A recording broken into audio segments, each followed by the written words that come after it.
Por que você é uma afroempreendedora e não uma empreendedora? Eu me chamo de afroempreendedora porque um negócio afro ele é diferente de um empreendimento. O negócio afro, ele tem um negócio em si, mas ele sempre vive um desenvolvimento comunitário.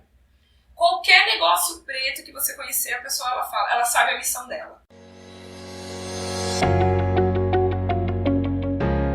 O tema do podcast de hoje é empreendedorismo e quem está aqui conosco para falar sobre isso é a Luana Teófilo, que ela é empreendedora. Afroempreendedora. Opa, então, temos uma história boa aí.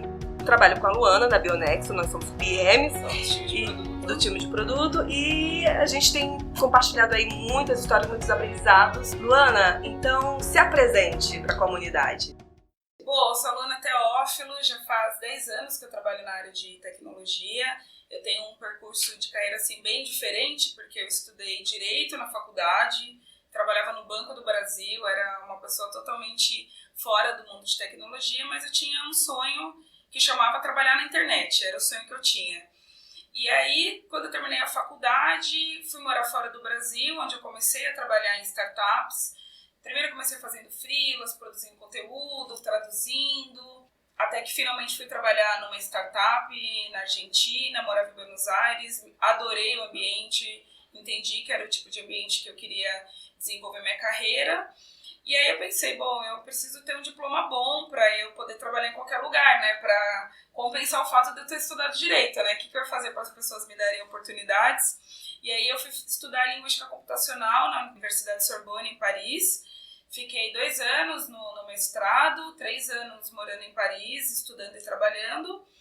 E desde então venho trabalhando nessa área, tanto desenvolvendo meus produtos, trabalhando em projetos, trabalhando para empresas. E aí é sobre isso que a gente vai falar bastante. Me conta um pouco sobre os seus empreendimentos, porque eu sei que são várias iniciativas e o que elas resolvem.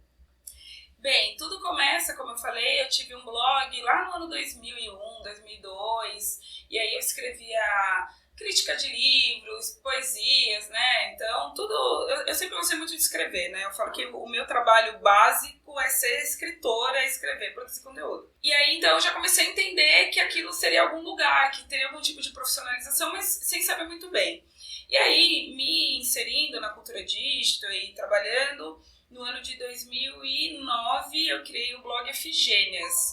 Morando na França, eu tive um chamado ancestral muito forte para estudar e produzir conteúdos relacionados a causas pretas e causas afros, entender a diáspora e ter muito contato com isso, né? Eu acho que por estar lá mais perto, né?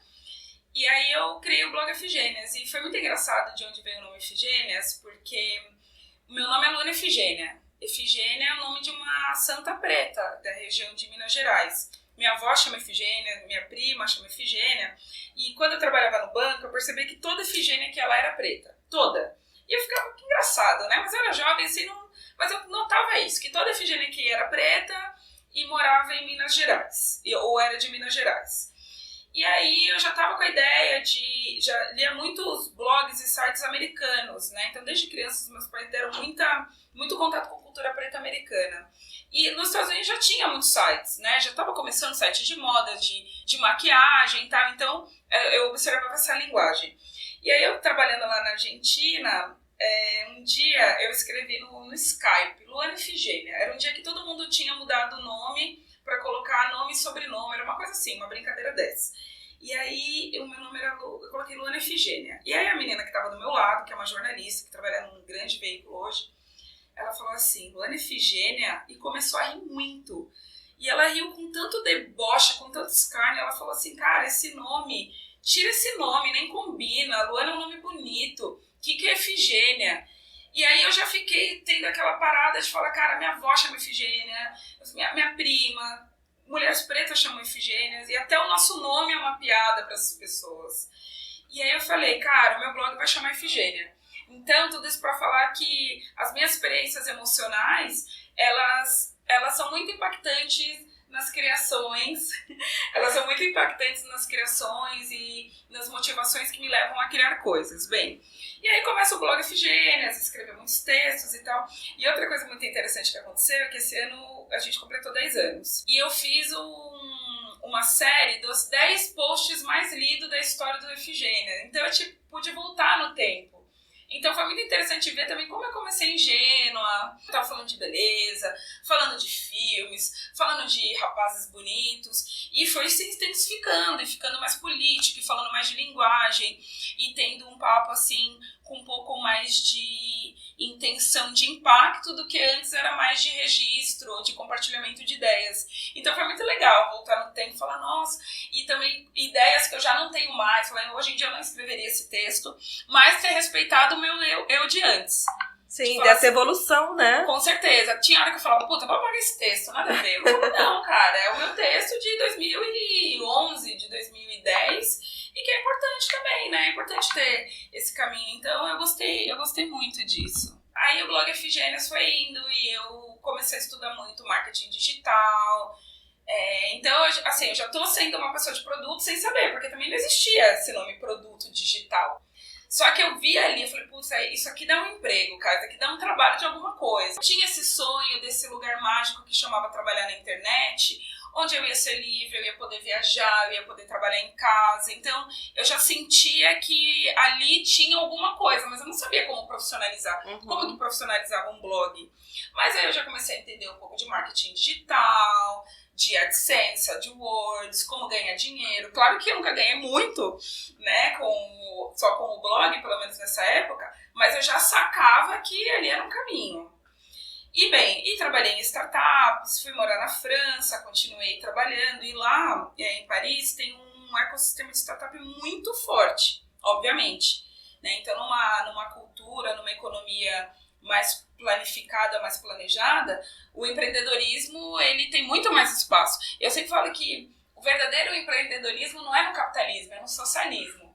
Porque quando você tem uma condição de vida razoável, a pessoa consegue empreender. Porque muito dos empreendimentos no Brasil, principalmente, na América em geral, você fala, a maioria das empresas morre com menos de 5 anos. Por quê? Porque o cara não consegue pagar o aluguel dele. Ele não consegue ter uma condição de vida para manter esse ciclo de nascimento e crescimento, sabe?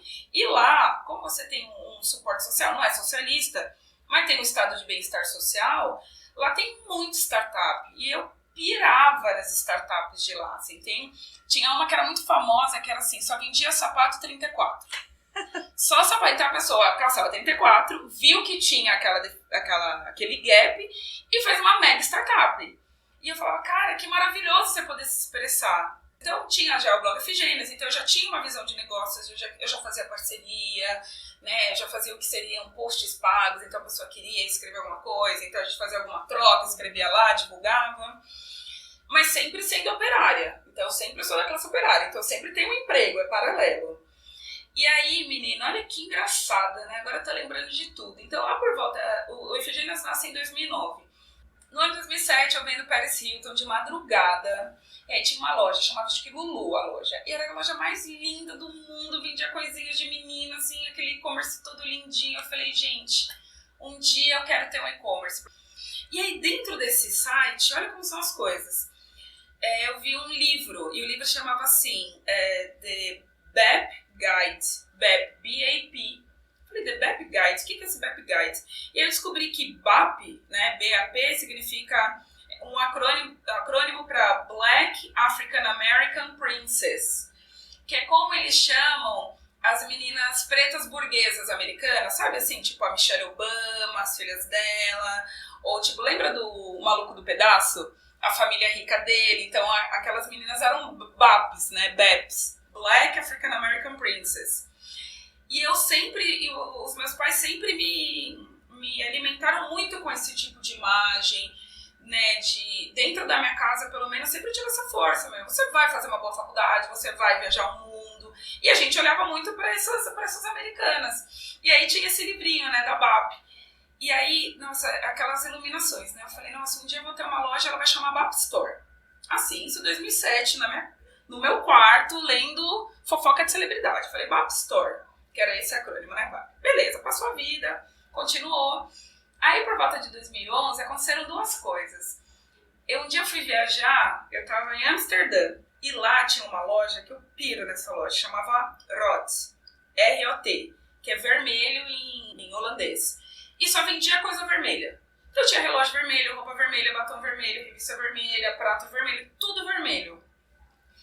Eu pirei, eu fiquei apaixonada, acho que eu fiquei uma hora lá olhando e vendo essa possibilidade. Falar, cara, você pode fazer uma multiloja, você não precisa vender só sapato, só roupa.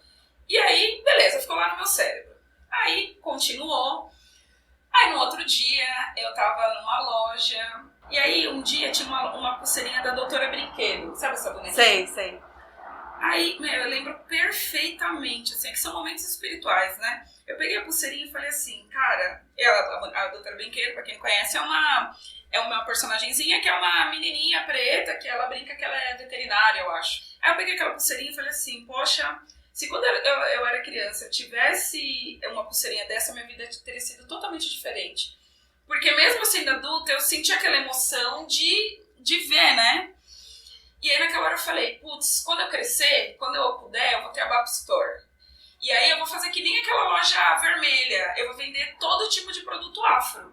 E eu vou vender a pulseirinha, eu vou vender boneca, maquiagem, roupa, tudo que for afro, eu vou vender na Bap Store. Então aí conceituou-se um produto. Mas aí eu continuei a vida, nunca fiz esse produto, continuei. Aí por volta de 2013... eu já tinha terminado o mestrado, eu fui estudar linguística computacional. Depois mudei para sociolinguística, mas bem, estudei linguística, fiz o mestrado e voltei com muita ideia. E aí, bom, em 2013, quando eu voltei para o Brasil, eu falei, cara, eu vou criar uma startup. E ela vai chamar Doorbell. Doorbell é uma música do White Stripes. E a minha startup, eu vou criar produtos digitais. Então, qual que era a ideia dessa startup? Eu já tinha o Efigênias, eu falei, cara, eu vou tentar reunir conhecimento e esforços para transformar essas ideias em negócios. E aí o blog Efigênios fica maior, porque eu começo a já me conectar com pessoas. Então, assim, aquela amiga que escreve textos, bem, publica aqui, eu te pago um pouco. Nisso eu comecei a entender outras formas de monetarização. E aí foi indo só no blog Efigênios, mas eu queria mais. E na França eu trabalhei num site que ele era de pesquisa de mercado remunerada. Então era um site que a pessoa se inscrevia e participava de pesquisa remunerada. Nessa época eu ainda trabalhava nessa empresa. Eu voltei para o Brasil, mas trabalhava lá. E o meu chefe ele me deu um desafio, porque a ideia era assim, então imagina, as pessoas se inscrevem no site e participam de pesquisa remunerada. Quando elas têm um valor mínimo, que na época eram $5, elas podem resgatar o dinheiro. Beleza. E aí rolava muito bem. Eu administrava o Brasil e Portugal, beleza. E aí a empresa começou a crescer muito. E aí começou a ter um problema que a gente fez uma série de alterações. Nessa época eu já era um tipo de PO, ou mesmo um tipo de PM, porque eu lembro que eu trazia muito insight de transformação do produto. Eu não ficava só na minha comunidade, porque meu trampo era atender as pessoas, fazer redes sociais. Não, eu já começava a entender que dava para melhorar. E nisso era muito interessante, porque nessa startup era extremamente diverso, porque cada pessoa era de um país, quase não tinham pessoas brancas. Isso era interessante, porque tinha eu de brasileira, aí tinha uma senegalesa, tinha peruana, aí o cara americano também era preto, aí tinha árabe, tinha libanês, tinha várias pessoas, nossa, ali esse trabalho foi muito importante para mim. A Ivin chamava essa startup porque eu entendi o valor da diversidade. Tanto que teve uma época que eu fazia uma dupla com uma mina que era alemã. E ela era o contrário de mim, super formal e super certinha. E eu, brasileira, com outro formato de ideia, assim. E a gente junta dava super certo. Porque ela tinha aquela formalidade de começar, terminar, documentar e tal. E eu conseguia ler, talvez ela tinha um pouquinho de limitação, assim, pra ter ideias um pouco fora. Então, eu valorizei muito o valor da diversidade trabalhando lá. E bem, e aí, bom, o que seria hoje em dia um growth hack, né, de crescimento, a gente começou a crescer muito. E a gente tinha um problema que as pessoas conseguiam participar de muitas pesquisas e sacavam dinheiro muito rápido. Então a gente conseguiu diminuir o tempo que a pessoa levava para ter o valor mínimo. E isso começou a ter um problema de caixa. Só que o cliente pagava depois de 90 dias e a gente estava pagando as pessoas em 60 dias. Descasava o caixa totalmente. Exatamente. Aí, o que aconteceu? Ele pegou meu time e falou assim, olha, vocês têm um desafio para trazer alguma solução para isso, porque a gente vai pedir um financiamento do governo francês para ter um caixa a mais e poder expandir. E nessa época tinha um produto, não sei se você conhece o Fiverr. O Fiverr é um site que você compra serviços por $5. E aí eu falei pro meu chefe, eu falei, cara, vamos fazer o seguinte então. A gente tem um painel, as pessoas estão participando. O que a gente vai criar? Um marketplace com essa comunidade, onde as pessoas vão oferecer serviço umas para as outras. Isso vai fazer com que elas gastem o dinheiro lá dentro. Em vez de o cara sacar no PayPal, não, ela pegaria, putz, eu preciso de alguém para corrigir meu currículo, dar uma revisão. Pego meus pontos e dou para essa outra pessoa. E a gente desenhou o projeto e conseguimos o financiamento do governo, então foi maravilhoso. Ali eu já falei, putz, cara, esse negócio dá jogo. Eu falei, cara, um dia eu vou ter um site desse pra mim. Aí beleza, continuei a vida, trabalhando lá e tal. Então você vê que é muita emoção também, né? Eu acho que você vai vendo que são várias experiências. É que nem o Steve Jobs fala no discurso dele, que quando você olha pra trás, você consegue conectar os pontos, né? Mas enquanto você tá percorrendo, talvez você não tenha essa clareza. De jeito nenhum. E aí, pelo que eu tô sentindo aqui, cada experiência, ela foi plantando uma sementinha. Totalmente. E te trazendo pra esse lugar. Sim, com certeza absoluta. E aí vai montando, mas você ainda não tá consciente. Não tá, vai não tá se montando ali. E aí, como eu trabalhava à distância, eu viajava bastante. E aí eu fui para os Estados Unidos pela primeira vez. Você já era nômade digital, então? Era. Tanto que eu acho que assim, eu fui uma das primeiras pessoas que eu conheci que era de verdade. Porque eu tinha um emprego fixo. Então eu tinha salário. Então eu podia morar em qualquer lugar. Então eu podia ficar pra praia, a minha amiga morava na Argentina, eu ia pra Argentina, eu ia pros Estados Unidos, eu ia e voltava pra França. Ficava à vontade. Tinha aquela disciplina, né? Tem bastante disciplina de trabalhar em casa. E aí eu fui para os Estados Unidos. Aí tem uma reviravolta. Pela primeira vez, fui para Nova York. Você vê o capitalismo num outro aspecto. Um capitalismo meio que dá mais do que aqui. Porque lá o dinheiro meio que rola mais, né? Por milhões de motivos. Tinha muito mais produtos afro. Porque lembra, eu tinha o sonho de fazer a Love Store. Só que no Brasil não tinha produto. Aí eu pirei. Eu lembro que eu tinha ido para fazer um curso de mídia digital, mas eu fiquei tão louca, eu queria viver aquilo. E aí, vivia lá, ia nos eventos de startup, ia nos eventos de empreendedorismo. Cara, e lá tinha muita aquela coisa assim, dê o primeiro passo, just do it, nunca desista. E aquilo foi me alimentando. Aí eu falei assim, quer saber? Eu vou começar a App Store. E eu vou começar no estilo muambeira. Então eu comprava tudo que eu achava que cabia na App Store. Então eu comprava assim, roupinha de criança, que tinha lá um bonequinho, boneca, maquiagem, roupa, tudo. Trouxe milhões de malas. Na época que o Brasil era bom e dava. Nessa época super dava. Hoje em dia seria impossível. Você vê como a economia impacta. Sim. Então ali eu tive um ambiente totalmente favorável até economicamente. Comprei um monte de coisa, eu falei, cara, eu vou fazer o seguinte, eu vou vender no Facebook. Quais seriam os meus princípios? Tem que ser simples, tem que ser barato, tem que ser uma coisa que eu consiga fazer. Aí, conforme eu ia comprando os produtos, estou lá nos Estados Unidos, né? Eu pegava e fazia um post. Então, eu fiz um template de post, colocava lá o produto X e colocava lá, brevemente. Cara, bombava. Chega logo, eu quero. Então, eu já vi que tinha público. Tinha demanda. Você já fez um teste ali de demanda. Antes de chegar. Quando eu chego com as minhas milhões de malas, eu já chego na minha casa, as minhas primas já vrum. Ai, Abramara. Eu não, gente, eu quero fazer e-commerce. Não, Abramara, eu quero comprar. Lá, compro. Aí peguei, menina, fiz um happy hour lá com as minhas amigas, levei esse produto, mas vendi tudo. Eu falei, cara, é isso. Já validou ali a hipótese. Total. Só no meu primeiro grupo, né? Aí peguei, viajei de novo, trouxe de novo e ficava fazendo muambismo. Aí criei o e-commerce, na época, assim, bem rudimentar, assim, um e-commercezinho, mas o que rolava mais era o Facebook, nem existia Instagram ainda. Mas no e-commerce você tinha um site, a pessoa conseguia comprar pelo site ou era vitrine? Não, conseguia. Aí eu fiz o e-commerce bonitinho, coloquei os modos de pagamento, fiz tudo bonitinho. E aí você fez sozinha? Claro, porque é como você compra já o formato, e aí você só põe os seus produtos, né? Que seria um MVP, assim, bem basiquinho. Então o cara podia pagar lá no PagSeguro, sei lá o que podia pagar. Aí eu empreguei todos os meus familiares, a minha mãe ia no correio pra mim, o outro ia comprar embalagem pra mim. Eles são todos meus funcionários, minhas famílias são todos meus funcionários. Aí eu fiz uma festa de lançamento do e-commerce, tô num bar, bombou, vendi tudo de novo. Só que o e-commerce seria uma operação que ela é dura, cara. Varejo é difícil, porque você vende ali pra sua área, mas você tem que crescer, e pra isso você tem que ter muita mão. Eu não tinha tanta mão. Mas beleza, continuei indo, aprendendo. Eu dou muito valor para o aprendizado.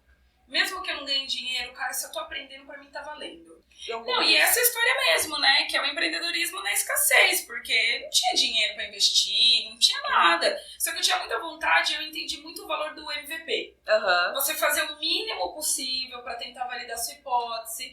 E ali eu já comecei a entender o que era marca. Aí eu fazia uns cursos assim de marketing digital, curso que tem online. Aí eu já aplicava pro meu produto. Então, lá, o que você tem que fazer? Criar o posicionamento da marca. Quem eu sou?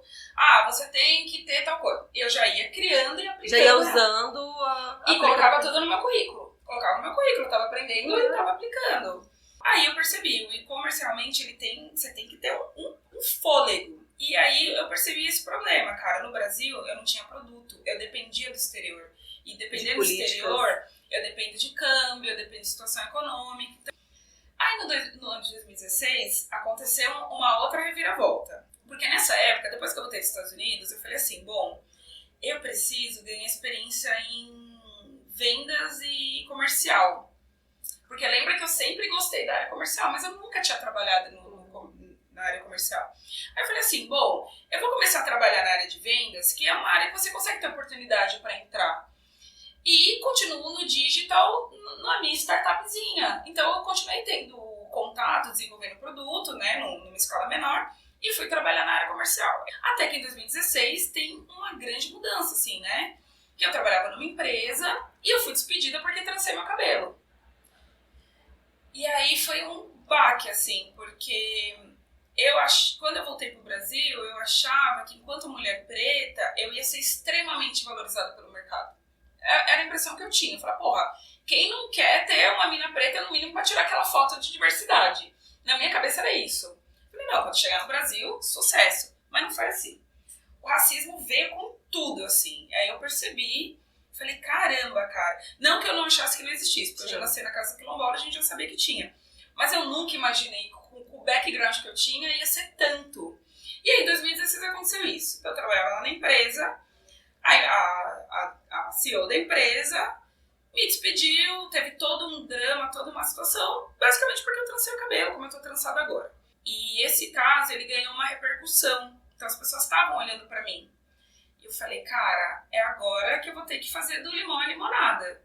E aí eu pensei, cara, eu quero ter o painel, lembra que eu trabalhava na área de pesquisa de mercado?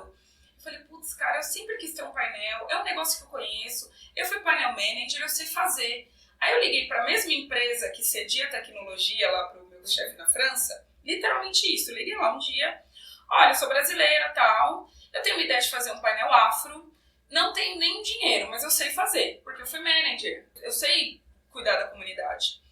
Eles abraçaram a ideia, né, o manager lá, ele falou, cara, é inusitado, né, ninguém liga aqui à tarde e fala, eu falei, cara, me dá essa chance. E aí eles me ajudaram e me cederam a tecnologia. Eu não tinha dinheiro, não tinha desenvolvedor, não tinha nada. Mas eu falei, se vocês me derem a plataforma, eu dou meus pulos. E aí a gente fechou um contrato e eles me cederam essa tecnologia. E aí nisso, quando aconteceu isso, dessa despedida, e aí saiu na mídia, muitas pessoas olhando pra mim, eu falei, putz, cara, eu quero ter um painel, cara, eu vou fazer um painel afro. Eu vou aproveitar que as pessoas estão olhando pra mim pra alavancar o meu produto. Porque eu poderia ter feito eu fui uma vítima do que aconteceu. E eu poderia e posso até hoje fazer o discurso da vítima porque eu fui. Só que eu falei, cara, eu quero que as pessoas olhem pra mim. Eu quero que elas vejam o meu produto. E a coisa mais difícil é você ter os as primeiras pessoas que vêm. E aí, nesse turbilhão de coisas e de processo judicial e tudo aquilo, até como um processo de cura, eu lancei o Painel BAP. O primeiro painel de consumidores afro-brasileiro. Uma plataforma onde as pessoas participam de pesquisa de mercado e são recompensadas a princípio com dinheiro. Beleza, eu tinha uma grana, pouco também, de escolher uma mina para ser a mina da criação. Eu falei, olha, Giovana, Gil, te amo, ela vai ouvir, ela é assim, a minha alma gêmea, eu rezo todo dia para ela, porque sem ela eu não sou ninguém. Gil, te amo. E aí a Gil veio, eu falei, Gil, é o seguinte, a gente vai montar uma empresa, eu falei isso, pá. Ainda não tinha uma visão de fazer um roadmap, nada, mas eu falei, na minha cabeça tá pronto. Na minha cabeça eu vejo até 2050. Vamos, a gente vai ralar no começo, óbvio que eu vou te pagar, não vai ser o que você merece, não vai ser o que o mercado te paga, mas eu me comprometo e a gente vai conseguir. E estamos aí há 3 anos. E aí a Gil entrou e a gente começou. Então imagina, desde essa primeira ideia, ligar lá pro país e fazer o contato, até você criar o seu logo, criar a sua cara, escrever o site, fazer passo a passo, que é uma coisa que eu amo, eu sou apaixonada por fazer isso. E aí, nesse decorrer que a gente está desenvolvendo, como essas pessoas que estão olhando para mim pelo caso de discriminação, eu passo a ser um tipo de porta-voz das pessoas que sofreram discriminação no mundo corporativo, elas aderem. E foi maravilhoso, a minha comunidade me abraçou, eu não era ninguém, eu não era conhecida, eu não era blogueirinha, influencer, não, eu era uma mina normal. A comunidade me abraçou, cara, por isso que o meu quilombo é tudo, cara, porque eu não era ninguém, essas pessoas acreditaram, foram lá, se inscreveram e começaram a fazer pesquisa de mercado. Então a pessoa se cadastra no site e aí a Cinti, né, que é essa minha empresa parceira, ela manda os convites, então ela busca os clientes e aí ela precisa de respondentes. Então o Painel BAP, mais que tudo, é uma comunidade de respondentes. O meu trabalho principal é recrutar pessoas, né, para participar. E quem que pode se inscrever? Qualquer pessoa. Isso também foi uma coisa assim que a gente debateu muito, porque aí nos primeiros meses, né, as pessoas começaram a se inscrever, maioria de pessoas negras, né, pretos, mestiços, etc. Só que um bom painel de pesquisa tem que ter todos os perfis. E a gente ficava, putz, e agora o painel afro, será que eles vão entender? Porque a ideia do painel afro é a mesma ideia do sírio-libanês, do beneficência portuguesa. É a administração que é afro, não é que é só para pretos. E aí fala, mas não existe isso no Brasil, porque se eu abrir o primeiro painel alemão, as pessoas vão entender que o dono que é alemão, entendeu? Elas não vão se... Como nenhum brasileiro vai deixar de ir no beneficência portuguesa. E aí, pra nossa surpresa, deu certo, assim. As pessoas começaram a vir, começou a estender, vieram pessoas brancas, todo tipo de pessoa. Aí, ok, e vai indo. E aí, no decorrer que a gente tá desenvolvendo, aí voltou aquela questão lá do meu chefe, né? As pessoas vão participando de pesquisa e elas vão sacando via PayPal. Eu falei, cara, a gente precisa trazer esse dinheiro pra dentro da nossa comunidade. E aí lembra que eu tinha o e-commerce. Uhum. Aí eu falei, putz, como eu não tenho mão pra ter o e-commerce mesmo, vender no varejo, eu vou fechar o e-commerce só pra vender recompensa. Então hoje em dia, a BAP Store, ela é um e-commerce só pra quem participa do painel. Então quando a pessoa participa de pesquisas, ela junta o valor mínimo, ela pode comprar na BAP Store. E aí a gente fez o que chama de ciclo de prosperidade, que é recrutar muitas pessoas, principalmente pessoas pretas, negras, pessoas periféricas, pessoas LGBT. Através da comunicação a gente traz essas pessoas que não têm voz na comunidade e que não participam, porque se você não chama a pessoa não vem. Se você não chama a pessoa não vem. E da minha experiência trabalhando como panel manager, a maioria das pessoas que participam de pesquisa de mercado é homem e mulher branco de 18 a 40 anos. Ponto. Como é importante a gente fazer a comunicação que chame as pessoas. Como a gente está falando na série de recrutamento de pessoas para a área de tecnologia, que a gente coloca desenvolvedor de tal linguagem e você acaba já direcionando para um determinado grupo. Sim. E quando você deixa mais abrangente, quer dizer, talvez as pessoas se sintam mais confiantes. E você tem que falar. Porque a gente está falando de grupos minorizados que não estão habituados. É diferente você ser uma pessoa branca que o mundo é seu. O mundo não é nosso, a gente tem que ser convidado, tem que ocupar, tem que ter representatividade. É assim que você mentalmente é criado dessa forma. Então a gente está ainda nessa fase que você tem que convidar. Então você tem que escrever. Se você quer... isso para mulheres também. Se você quer recrutar mulheres, anuncie, queremos que venham mulheres. Se você quer contratar LGBT, se quer contratar pessoas trans são bem-vindas, é importante falar. Você tem que convidar a pessoa para ela vir para a festa. E aí o Painel BAP, ele é esse lugar, né? Essa comunidade, ela tem 3 anos já. 3 anos. A gente já tem a gente já tá chegando em 25 mil usuários ativos, então pessoas que estão participando todos os dias. A equipe é bem maior, porque lembra que o Painel BAP é filho da Doorbell, que é a startup, que eu falo que é o CNPJ, né? Já holding. É uma holding, exatamente. E nisso eu consegui atrair mais pessoas. Então hoje em dia somos em 6 pessoas. Todos trabalhando, então, a Simone, a Giovana, um beijo, ela vai ouvir também. já trabalha há 3 anos com a gente, né? Trabalhamos juntas. E é aquele formato de startup mesmo, mas eu falo que assim, startup preta, ou seja, a gente trabalha na escassez. Não tem grana, mas tem criatividade, tem trampo, tem objetivo. O próximo ano, né, dentro da nossa previsão, é começar a escalar, ou seja, agora eu já consegui comprovar meu modelo, então eu comprovei que eu consigo recrutar, que as empresas precisam de variedade, cada vez mais tem pesquisas racializadas, é até um debate que eu tive com meu irmão, espero que ele ouça também, que ele é um homem de produto, que tem sempre essa dúvida, né? Muitas vezes eu vou numa corrida de unicórnio, a pessoa fala assim, tá, você tem um painel afro, a maioria é de pessoas pretas, mas tem pesquisa para pessoa preta? Eu falo, tem pesquisa para pessoa? Porque a pessoa preta não é uma pessoa? Esse é o ponto. Porque a pessoa fala assim, não, mas não tem demanda para pesquisas afro. Mas eu não preciso ter uma pesquisa afro, preciso ter qualquer pesquisa onde haja necessidade de ter variedade humana. Porque a maioria das pesquisas ela não é racializada. Então, quando a Nike ela quer fazer uma pesquisa de tênis, ela quer pessoa que use tênis. Se são 10 pretos, 15 orientais, né, para ela não importa, porque ela vê o perfil dentro daquele recorte. Só que, numa segunda camada, é muito importante que essas pessoas que, em geral, não participam de pesquisas e que são pretas, são trans, são mulheres, etc., são periféricas, elas passam a dar a opinião delas nessas pesquisas também, porque isso impacta na escolha das empresas. E aí tem 1 milhão de exemplos. Mas tem um que eu acho que é muito bom, que era uma pesquisa de produto de beleza. Pesquisa de produto de beleza normal. Aí, qual que era o perfil, né? O perfil era a mulher, eles estavam buscando mulheres, acho que era de 25 a 50 anos, e que fossem mulheres profissionais, que trabalhassem fora.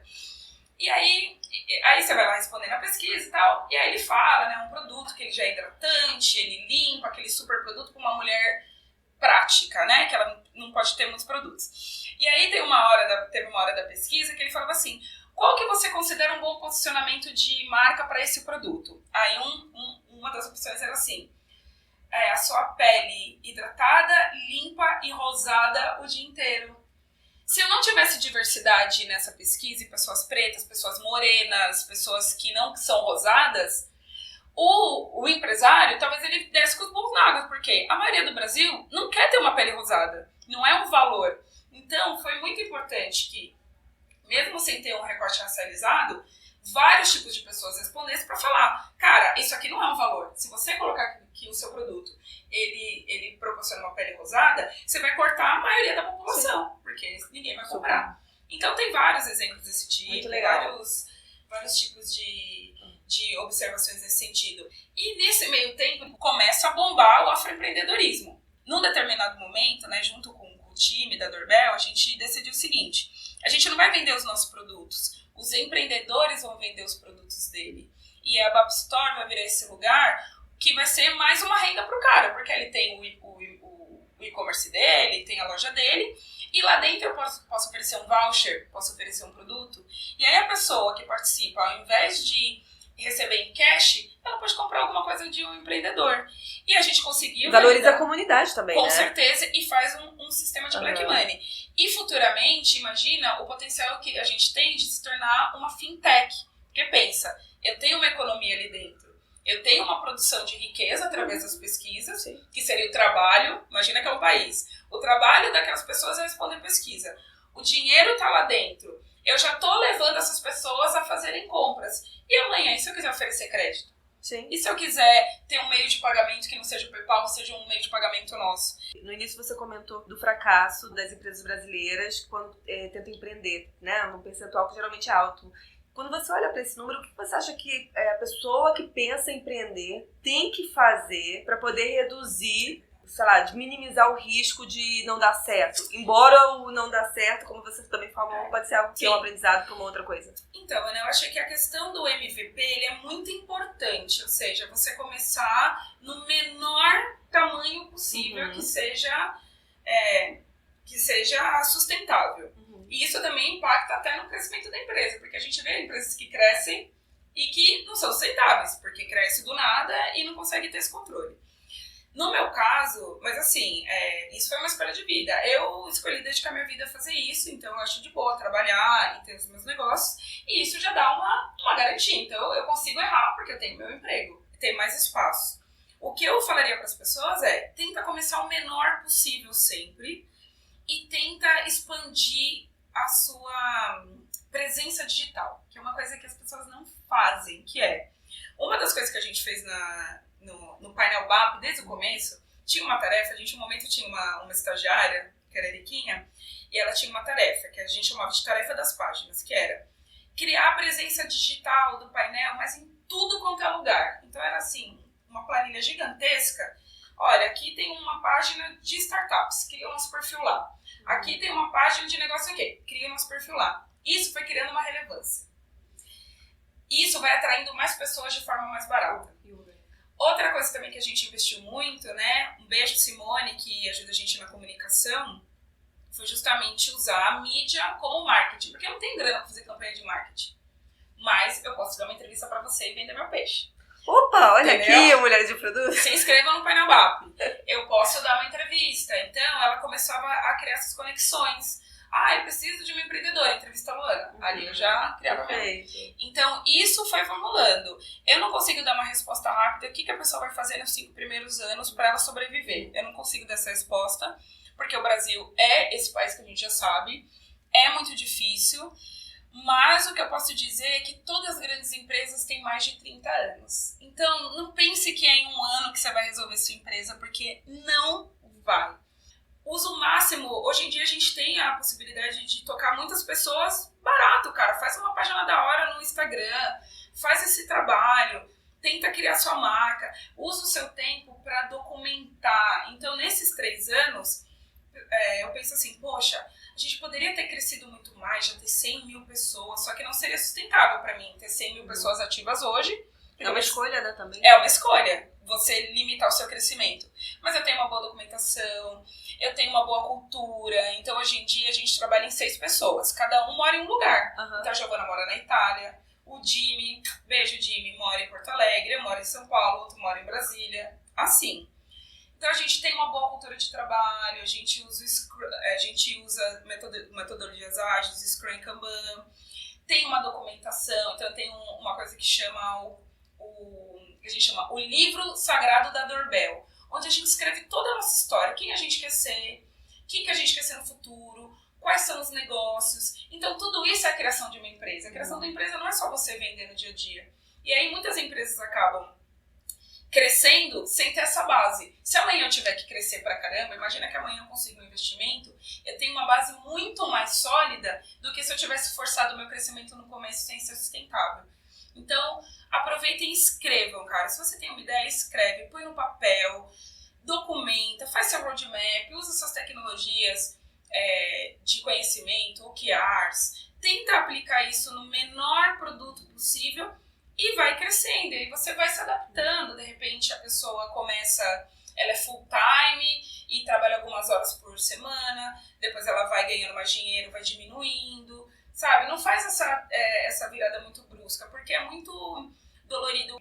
Então as minhas dicas são essas: aproveite as ferramentas, usa o que for, seja criativo, tenta usar o máximo possível com menos que você tem, que isso é o aprendizado que a gente tem enquanto preto, enquanto periférico. Bacana. Falei bastante. Mas muito legal, eu acho assim que... É interessante, né? É tão bom pra eu me ouvir também, porque às vezes você tá cansado e fala, eu vou largar tudo, porque, pô, eu visto o meu salário. Sim. Eu falo, cara, eu podia ser uma patricinha, viajar, comprar tudo que eu quero, mas quando você tem um propósito, quando você tem a missão, não tem jeito, né? E tá aqui agora, imagina que encontro legal, poder falar com você, poder falar com todas essas pessoas. Eu tenho certeza que impacta, porque tem tantas meninas com ideias. E uma coisa também que eu dou de dica, gente, que isso acontece muito pro afroempreendedor, né? Que a gente até falou no começo, né? Por que você é uma afroempreendedora e não uma empreendedora? Eu me chamo de afroempreendedora porque um negócio afro, ele é diferente de um empreendimento. O negócio afro, ele tem um negócio em si, mas ele sempre vive um desenvolvimento comunitário. Qualquer negócio preto que você conhecer, a pessoa ela sabe a missão dela. Porém, o que as pessoas não podem errar é: eu vou fazer um negócio para ajudar alguém. Não dá certo. O capitalismo não deixa. Você tem que ter um produto, você tem que ter uma ideia, você tem que saber como rentabilizar aquilo. Como que você vai ganhar dinheiro com essa ideia? Ajudar alguém é sua missão, mas não pode ser a base do produto, porque muita gente morre nessa. Eu converso muito, vou em eventos de empreendedorismo, a pessoa chega com aquela mega ideia. Por que você quer fazer isso? Eu quero ajudar as pessoas. Tá, como é que você vai ganhar dinheiro? Eu falo, veja o seu negócio como um negócio. Porque se você só pensa em ajudar, eu quero criar uma ONG para distribuir cobertor. Tá bom, quem vai pagar pelos cobertores? Quem vai pagar pelo carro? Você já entendeu como você vai monetarizar? Você vai fazer uma parceria? Você vai recolher doações? Quanto do seu tempo você vai poder dar para isso? A pessoa que vai te ajudar, ela vai ser voluntária, você vai pagar ela. Então, se você, dentro do capitalismo, você tem que operar no capitalismo. E como a gente já vem desse contexto social, brasileiro mesmo, que ganha dinheiro é feio, você não pode pensar em dinheiro. A pessoa já fala, eu não quero ficar rico. Eu falo, pô, mas você quer trampar e nem ficar rico você quer, cara, sabe? E quando eu falo sobre isso, eu falo, cara, eu ganho dinheiro no Paraná todo dia. Não sou rica ainda tá no momento de investimento. Mas todo dia a gente ganha dinheiro. E todo dia a gente pensa em ganhar dinheiro. E até o aprendizado, a gente visualiza isso também. Isso é muito importante para mulheres, pretos, periféricos, que é todo mundo que a gente tem que ser bonzinho e legal e viver só de amor para a humanidade. Nada disso. No capitalismo você tem que operar financeiramente. Lu, você aí ao longo da tua fala, você falou de diversas características, mas se a gente tivesse que falar de 3 características que toda empreendedora tem que ter, que é importante se não tiver para desenvolver, quais são? Cara, eu acho que o primeiro é assim, você tem que ter um pensamento analítico, que é uma coisa que o Brasil também não ajuda. Que no Brasil você tem que pensar com o coração e amar com o fígado. As coisas nunca estão no lugar. Então as pessoas elas se emocionam. Quando na verdade, quando você faz um negócio, você tem que pensar em número, em métrica. E acontece muito com negócios pretos, que é assim. A pessoa tem uma loja de roupa.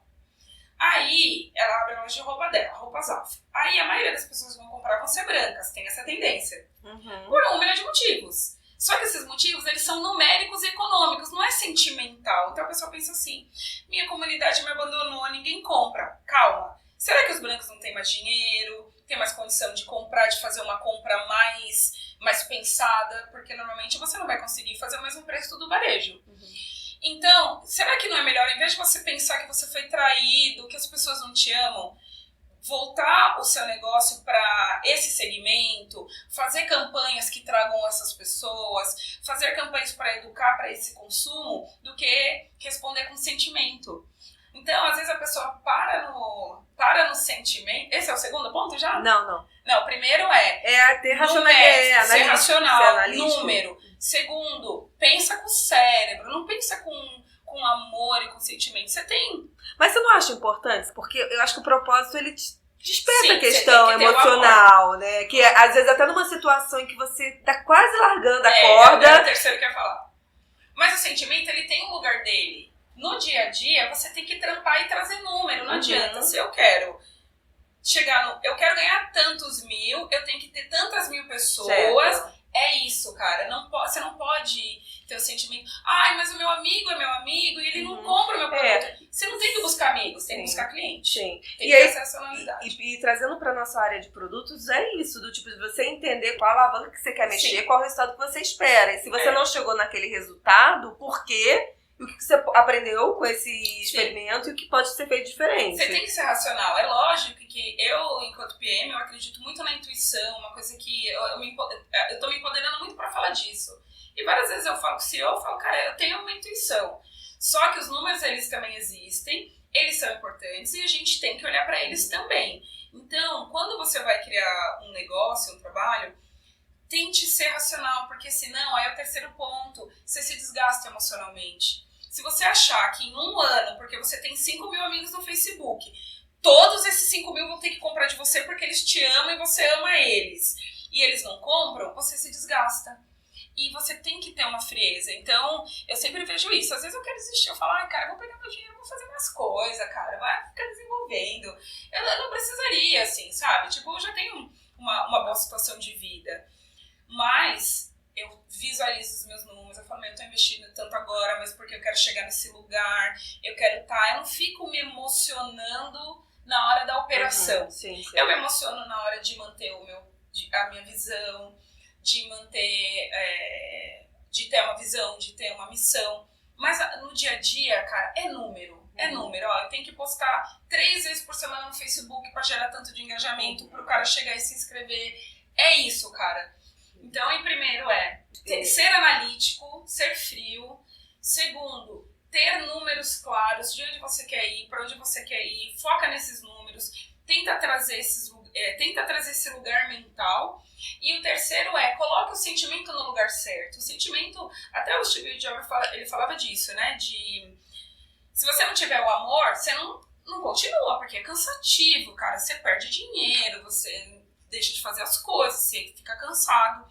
Mas o amor, esse sentimento, serve pra me motivar. Mas no meu dia a dia, cara, se eu não tiver o número certo de onde eu vou, pra onde eu vou, se eu não fizer meu roadmap, se eu não saber quanto que eu ganho, quanto que eu gasto, quanto que eu preciso, então chega um momento no painel BAP, agora a gente fala, beleza, queremos investimento, mas quanto que é? É 1 milhão? É 100 mil? Adianta eu ir com todo o meu sentimento emocionada, sentar num banco, o cara me dá 100 mil reais? Me atrapalha. Não resolve eu sentar no Itaú e pedir 100 mil de empréstimo, vai me atrapalhar.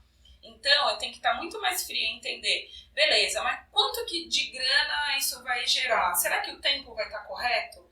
Será que, beleza, ele vai me dar, sei lá, 500 mil reais, vamos lá pegar 500 mil reais, tá bom, mas o que eu vou ter que pagar de volta? Será que o tempo vai combinar? Porque de repente esses 500 mil vão reverberar daqui a 3 anos e eu vou ter que começar a pagar 1 ano, entendeu? Sim. Então tem que ser frio.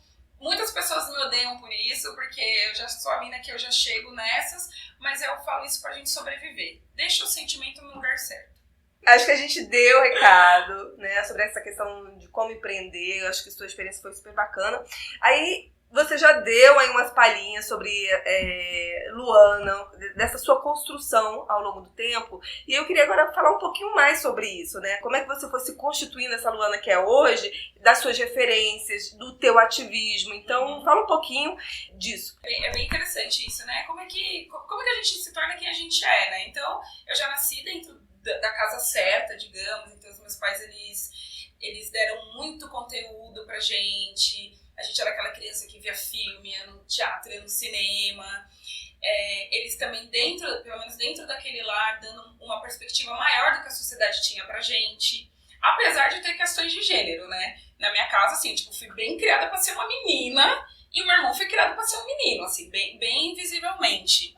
Que impactou bastante, porque talvez se eu não tivesse recorte de gênero dentro da minha casa, talvez hoje em dia eu seria uma engenheira. Eu sempre estava indo para algum outro lugar, mas a minha mãe trazia para ser menina. Meninas faziam tal coisa, os meninos faziam outras coisas. Bem, então, assim, essa construção intelectual foi muito importante. Como na infância eu tive isso muito forte, eu sempre acreditei muito no trabalho e no estudo. Mas de verdade, assim, no estudo não só, tipo, fazer faculdade, mas ler o livro, ter uma conversa, ouvir pessoas, ir no evento, ouvir alguém falar e aprender. Então, tudo isso foi construindo. A partir assim, do ano de 2007, 2008, quando eu termino a faculdade, que aí tem uma transformação que eu falo que foi a minha segunda encarnação, eu também passo a entender, assim, da importância de eu ser minha própria mãe, de eu ser minha tutora, de eu garantir que eu observasse e seguisse os meus sonhos, os meus objetivos. Então, tipo, eu sou aquelas pessoas que têm wishlist, escrevo tudo que eu quero. Sabe, eu tenho já muitos anos. Todo ano eu tenho a lista de tudo que eu quero realizar. A escrita pra mim foi muito importante. A autoajuda foi muito importante pra mim, que é um tema, assim, que ele é meio polêmico, né? Que as pessoas têm. Eu falo, cara, eu não aprendi todas as habilidades que eu precisava na vida. Eu sou do signo de peixe, sou mulher, então, dosha vata. Então, tem várias coisas que me fazem ser uma pessoa muito avoada, muito sonhadora. Mas em algum momento eu percebi que eu precisava ter habilidades analíticas, que eu precisava ter disciplina, foco, e tudo isso eu aprendi com autoajuda. Lendo, entendendo as técnicas, entendendo as práticas, terminando a minha educação. Então, quando eu cheguei no ano ali 2007, eu percebi que eu tinha que continuar a minha educação. Falei, cara, tem coisas que o mundo tá me demandando que eu não aprendi. Uhum. Então, por mais que eu tivesse feito faculdade de Direito, você aprende muitas coisas sociais, etc., mas tinha várias habilidades, como foco mesmo, começar e terminar as coisas, conseguir usar a comunicação como uma arma, também usar todo tipo de habilidade. Então eu sou aquela pessoa assim que, eu sinto que em mim eu tenho mais habilidades, e que se eu descobrir que eu tenho uma habilidade, se amanhã eu descobrir que eu sou boa de jogar xadrez, eu vou entrar em campeonato de xadrez, sabe? Tipo, eu não vou me limitar.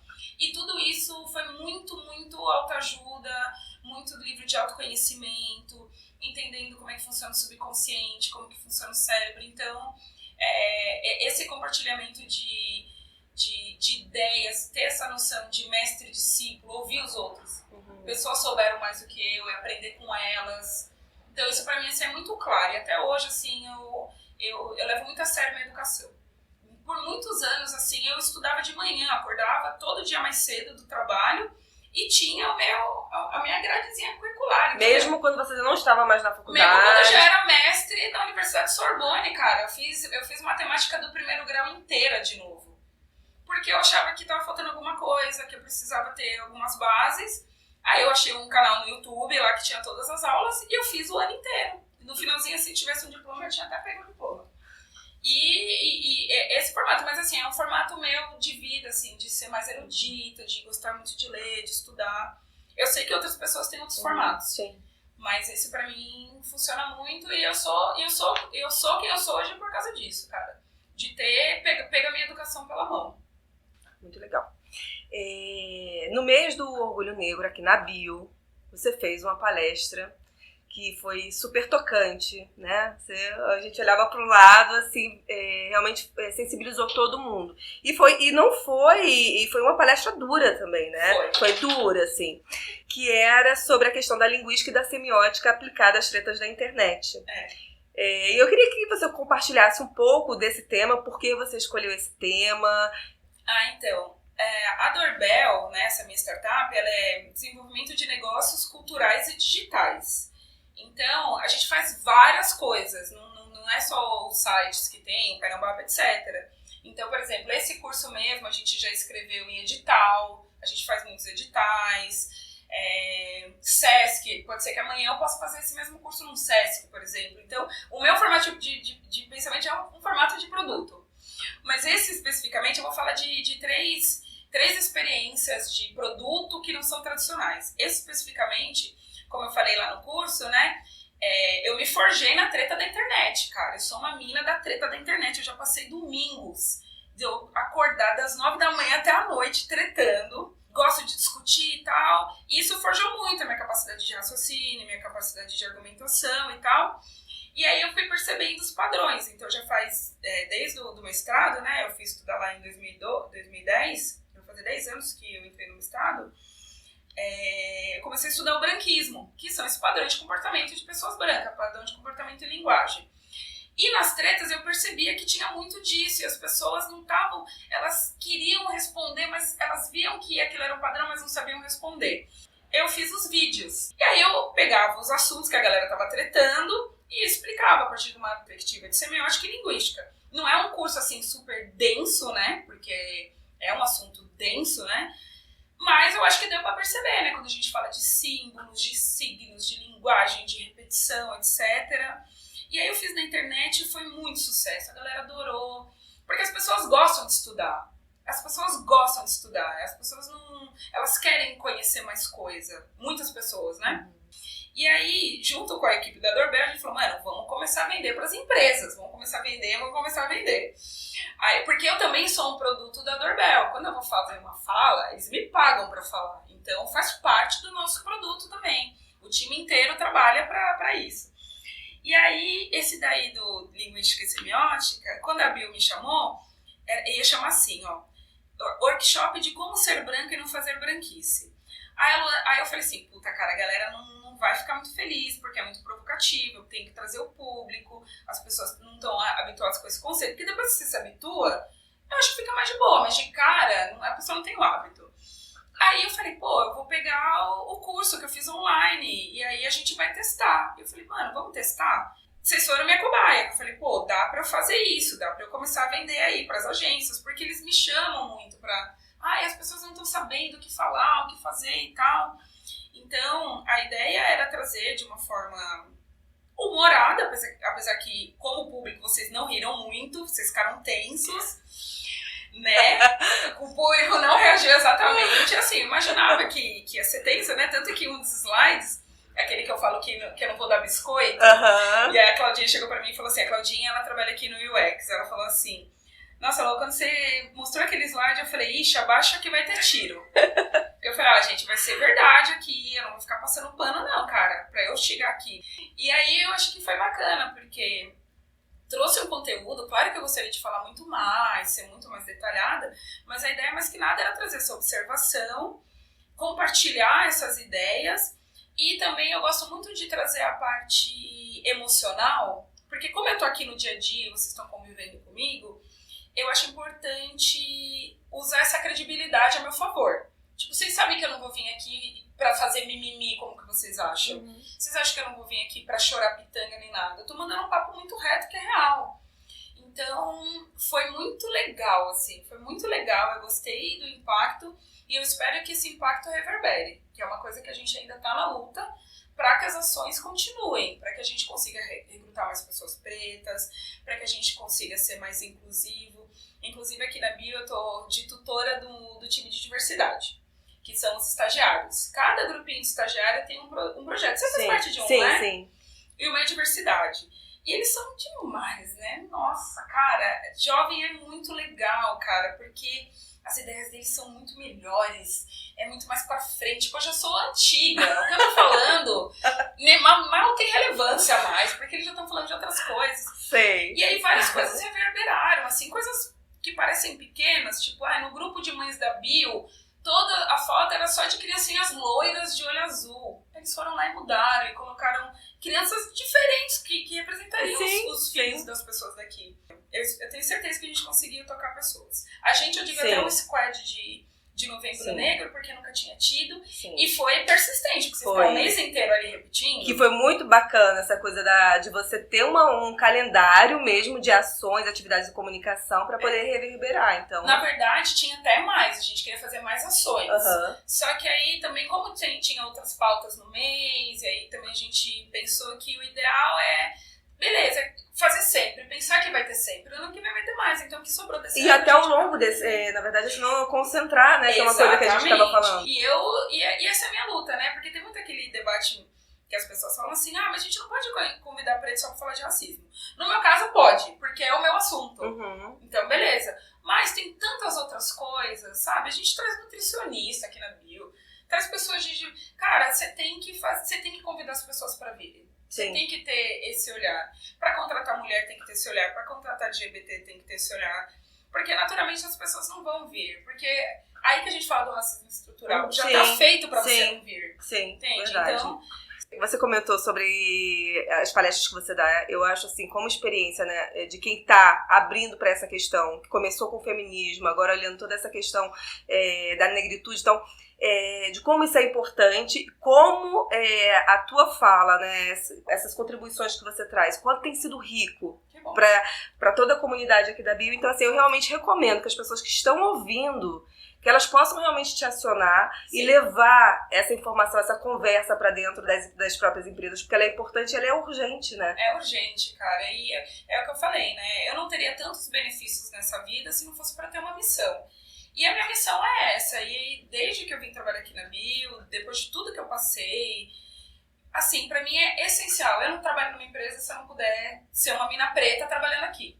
E eu espero poder falar com mais gente, poder reverberar para mais pessoas, porque você impacta. Então teve uma das moças que veio, a gente trouxe a Educafro, fizeram uma fala maravilhosa, gente. Meu Deus, eu não esperava.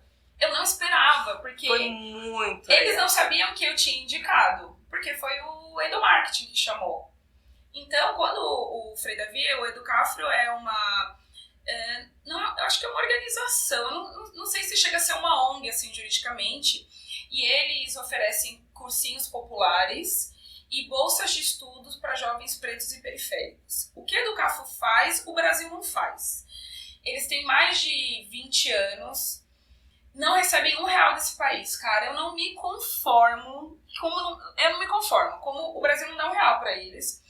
E eles chegam nas universidades, chegam nas empresas e dão vagas de trabalho, dão bolsas de estudo. Então eles criaram, aquela galera que veio chama acho que Educar Afrotech, que eles estudam tecnologia, desenvolvimento, etc. Érica, tinha mulher lá, tinha uma que ela chorou pra mim, porque ela é doutoranda em física, ela tem mestrado e doutorado em física pela USP, ela não consegue emprego, porque ela é uma mulher preta. Porque já é um mercado minúsculo do que num primeiro momento ela poderia trabalhar, área de física, etc. Que é 100% dominada por homens brancos, cara. E ela faz um doutorado, e ela pega na minha mão tremendo e chora e fala que tem esperança, e tá aprendendo desenvolvimento pra ver se consegue ter uma chance. E aí eu poder falar pra ela, mana, tem mais áreas, você pode trabalhar na inteligência, porque ela é uma mente de exatas, ela é uma gênia. E ela fala, me dá esperança, porque meus 2 filhos estudam física na USP, e eu já tô com medo por eles, sabe? Ou ainda, uma das meninas que veio aqui também, que teve uma trajetória super difícil, que também é uma mulher que teve uma oportunidade, mora fora do Brasil, trabalhou fora, é bem formada, mas não consegue emprego por causa de cabelo, por causa de religião, por causa de roupa. E aí ela escreveu um texto no LinkedIn, que até eu não tinha visto, né? Eu não sabia que ela escrevia e tal. E aí bombou, e começaram a compartilhar. E aí eu vejo um monte de pessoas me adicionando. Eu falei, gente, vazou nudes no LinkedIn, só pode ser. Mas como é que meu nude foi parar no LinkedIn? Não é possível. Mas não, a fala dela, de falar, meu, que legal chegar lá. Porque ela falou, no texto dela, ela falou assim, que naquele dia, né, as pessoas falaram assim, vamos esperar a Luana chegar. Ela vem, essa Luana deve ser mais uma das meninas de RH. Aí chega eu. E aí as pessoas se comovem, tira foto, mostra pro filho, sabe, coisas assim? Então, pra mim é uma felicidade, eu falo que tudo isso eu faço pelos abraços no final. Porque todo mundo abraça e confia em você, e aí te dá um pique pra continuar, porque querendo ou não, é uma exposição. Sim. Eu continuo sendo uma mina preta, que eu posso ser despedida a qualquer momento, por causa de qualquer coisa, mas é a minha missão, então seguiremos, com certeza. Maravilhoso, gente. Quer mais 2 produtinhos? Pode falar. Eu quero vender meus peixes aqui. Uma das coisas que eu trabalhei no ano passado, que foi muito legal e que também e que me faz amar muito a tecnologia, foi ter trabalhado na eleição da Érica Malunguinho e ter aplicado metodologias ágeis, aplicado Scrum na campanha política. Então foi maravilhosa essa oportunidade. Quando ela me chamou para trabalhar, eu falei, olha, mano, eu sou da tecnologia, meu esquema é aquele, cara, é entrega. Tipo, eu não sou essas pessoas. Porque aí tem os criativos, né? A galera da publicidade, né? Falou, gato, meu negócio é projeto, é entregar, é conversão, é número, é backlog, é cerimônia e vambora. E conseguimos eleger, com mais de 55 mil votos, a primeira deputada estadual trans preta nordestina. Então, isso pra mim é absurdo. E fazendo o meu trampo. Como aqui eu sou uma PM, eu fui uma PM lá. É difícil a vida da PM. Se num time que todo mundo é remunerado é difícil, imagina quando todo mundo é voluntário. Nossa. E um dia só de conversão, né? Porque claro. Eu falei, é a nossa Black Friday. É um dia, é aquele dia. Conheça a Érica Malunguinho, porque ela é mais do que uma pessoa, né? A Érica, ela é um avatar, ela é uma coisa maior do que tudo. Ela mudou a nossa vida, ela mudou a vida de todo mundo, né? Eu falo que o que ela faz, ela não faz pela nossa vida, ela faz pelo planeta Terra. E ela trouxe muito conhecimento também. Então eu ficava lá no meio, né? Então tem o cara que vai fazer a bandeira, que vai fazer o adesivo, que vai levá-la pro evento, e toda aquela situação de áreas de uma campanha. Então tinha a parte da galera de criação, e eles fizeram uma imagem linda, que eu adorei. E aí chega até mim, e eu tenho que distribuir pro cara fazer o adesivo, fazer a bandeira, fazer o site, beleza. Distribuir rapidamente, aí já vai pro site, vai pro Facebook, vai pro Instagram, vrum. E vai pra gráfica. Aí a Érica liga pra mim e fala, eu não gostei da foto, eu tô feia. Mano, você não tá feia, cara, tá ótima a foto. Eu não gostei da foto. Aí eu falei assim, ela, tem que mudar a foto. Eu falei, não dá pra mudar a foto, já foi pra todos os lugares, não dá mais. Ela, não, quero que mude a foto. Se eu fosse uma mina de produto, puramente, eu falaria assim, cara, a gente não vai parar, porque se a gente mudar essa foto, a gente vai perder dias, já tá na reta final da campanha, perder dinheiro, não dá. Se eu fosse uma pessoa de produto normal, se fosse um candidato homem branco, eu falaria, O máximo que eu vou fazer por você é colocar aqui no meu backlog que na próxima rodada você quer outra imagem. Só que aí eu pensei, cara, a Erika é uma mulher preta, uma mulher trans. A imagem dela, ela tá confiante com a imagem dela, é tudo. Se ela, que todos os dias tem que ir na rua provar quem ela é enquanto mulher, se ela não estiver segura, se ela chegar no evento, ver a bandeira e ela não estiver segura, aquilo vai impactar. E aí, no meio lá, para todo mundo, muda a foto, volta pra criação e todo mundo, mas não dá prazo, não sei o quê. Parou, muda tudo. E aquilo foi importante porque deu um gás pro time. Foi uma coisa boa, assim. Eu fiquei puta, né? Falei, mano, eu preferia... Eu queria ter tido mais dias, né?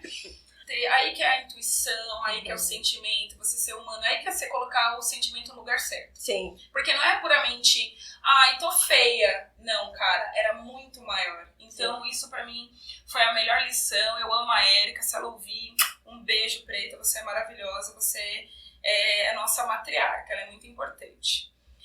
E por último, que a gente quer convidar todo mundo do dia 1º de janeiro ao dia 1º de março, vão no Facebook, na comunidade carnavalesca facebookiana do Samba Abstrato. O que é o Samba Abstrato? O nome da comunidade é Samba Abstrato. Samba Abstrato. A gente vai colocar depois no... Coloca o Samba Abstrato, é uma pop-up, então é de 1º de janeiro até 1º de março, que é o domingo depois do carnaval. E dentro do carnaval tem toda uma questão de apropriação cultural, né? Que são as estrelas ou pessoas que usam o carnaval como palanque. E isso é um debate assim que ele é muito profundo, né? Porque a gente fala de, ao mesmo tempo, sobrevivência cultural, porque as culturas têm que sobreviver dentro do capitalismo. A gente também fala de participação. Qual que é a diferença de você participar e você se apropriar de uma cultura? Porque culturas pretas sempre foram abertas para todas as pessoas. E é uma questão estética também, né? Então, quando uma escola de samba, por N motivos, tem que pegar uma atriz, colocar ela para ser a rainha da bateria, que é a bailarina principal do espetáculo artístico, porque o carnaval é um espetáculo artístico, é um teatro. Você pega a bailarina principal e ela não sabe sambar, é um problema estético também. E aí eu ficava sempre com aquela angústia e tal. E aí um dia uma amiga minha, a minha amiga Simone, que trabalha comigo na Doorbell, ela publicou uma imagem de uma menina sambando mal e tal. Que aí tem várias questões sobre isso. Um dia vocês podem me convidar só para falar esse abstrato, que é bem profundo. E aí saiu no UOL uma foto, a foto era assim: virilha cavada da Sabrina Sato faz sucesso no AMB. A foto da virilha da mina com uma calcinha minúscula. E aquilo assim me pegou, sabe? Eu sou uma pessoa emocional. Eu falei, pô, meu carnaval, a gente vai com a nossa avó, com a nossa mãe. Você leva as crianças, aquilo ali é história. O carnaval é uma documentação histórica extremamente importante. É uma expressão literária de importância absurda no Brasil, porque o que a gente aprende no carnaval a gente não aprende na escola. Então, quando a gente volta a falar, quem você é quem você é, por quê? Pelo carnaval também, porque é o carnaval que te ensina que você veio do Egito, que fala dos grandes reinos, que fala das grandes lutas. E aí o carnaval vai se transformando, né? Quando a gente começa a ter sambas enredos para homenagear empresários e coisas assim. E aí, quando eu vi aquela virilha cavada, eu falei, mano, não é possível que o carnaval vai se reduzir a isso, porque aí no final, o destaque acaba sendo esse. A gente sabe o que acontece o ano inteiro, o que acontece nos bastidores. E aí, bom, quando a Simone publicou esse vídeo, ela escreveu assim, mas vê se não é um samba abstrato. Mano, eu juro, eu levantei, eu tive uma catarse. Ai, veio uma luz em mim. Eu falei, amiga, deixa eu fazer uma página com esse nome, deixa eu fazer uma página. E aí a gente começou a fazer a página, depois você dá uma olhada, olhem, tá no Facebook ainda, né? Colocando essas anomalias, né? Então, essas atrizes que vão nuas só pra aparecer no holofote, não faz parte da comunidade, tira o lugar de pessoas da comunidade que estão lá o ano inteiro. E aí várias aberrações e várias coisas, e a gente usa muito do deboche, da ironia, através do humor, para trazer esse debate. Claro que a gente não está criticando pessoas individuais, a gente está trazendo o debate para o geral, né? O que acontece com as culturas quando você tem essas invasões? E E é uma página muito divertida. Então é um trabalho muito bacana, porque ele também é um produto, porque ele ajuda a gente a recrutar pro Painel BAP. Sim. Ajuda Tudo interligado, né? Tudo Você vê interligado. que é uma geração de conteúdo. É geração de conteúdo, é engajamento de pessoas, porque no Brasil a gente tem muita uma tendência a levar tudo deixa pra lá, o que tem. Mas a gente sempre relativiza, né? Pô, mas o que tem se fantasiar de índio? Não tem nada, mas num país que tem um genocídio em curso, que todos os dias matam e invisibilizam pessoas indígenas, você não acha estranho todo mundo se fantasiar de índio no carnaval? Tipo, claro que é importante a escola de samba enquanto espetáculo ter essa linguagem, mas não esquece que tá tendo genocídio, não acha que é de boa e que você no carnaval fantasiado de índio você tá homenageando enquanto eles estão morrendo de fome e tendo as suas terras tomadas. Então é esse tipo de debate que a gente traz, mas no humor, na diversão, e é muito bom. Todo mundo tá convidado pra tudo. Se inscreve no Painel BAP, painelbap.com.br. Todas as pessoas são convidadas a participar. Pessoas brancas mais ainda. Então eu dou uma dica, que é assim, ó, em vez de quando alguém pergunta se você é racista, ao invés de você falar assim, eu não sou racista porque minha avó é preta, você fala, eu não sou racista porque eu participo do Painel BAP. Eu fortaleço o afroempreendedorismo e quando eu recebo meu dinheiro, eu compro produtos e serviços e ainda tem mais, você pode doar o dinheiro para Educafro, para Uniafro, e aí essa grana a gente doa para eles utilizarem, por exemplo, para pagar vestibular de alunos, etc. Ai, que lindo. Então é isso. Maravilhoso. Legal, gente, né? amei demais. Tá legal, né? Muito. Ai, obrigada, amiga. A Érica é minha parça de produto. Ela é uma mulher de produto e uma mulher de conteúdo. Porque, olha, eu nunca vi uma bicha pra saber tanta coisa e estudar tanto. Obrigada por ter me convidado. Nossa, aprendo demais, gente. Obrigada por... Você vê que eu falo bastante, né? Mas eu acho que é importante. É uma delícia, eu adoro te ouvir. Espero de verdade que reverbere, pessoas me chamem pra ir na empresa de vocês, me entrevistem, e é importante. E sempre ligado, porque a luta é contínua, né? Pela felicidade de todas as pessoas.